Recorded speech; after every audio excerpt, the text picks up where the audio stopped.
यतीम, मिस्कीन और बेवाएं अर्श का सहारा हैं।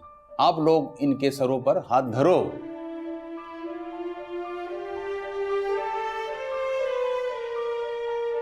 बाबा, ये नूरा वही तो नहीं है जिसका शौहर पिछले साल हैजे से मर गया था? चाहती तो मैं भी यही कि तुझे पढ़ाऊं लिखाऊं,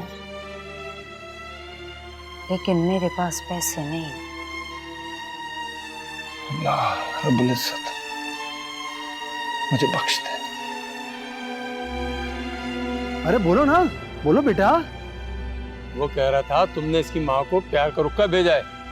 आप अपना काम जारी रखो, मौला ने माल दिया है, पेश करो। बकवास करता है, बकवास करता है तू। हाँ, बकवास करता है। इज्जत खराब करेगा तू मेरी। बोतल लगा रहा है मुझ पे।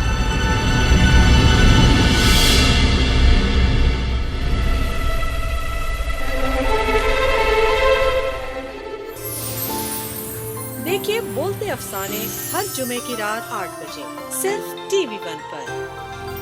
आपसे रिश्ता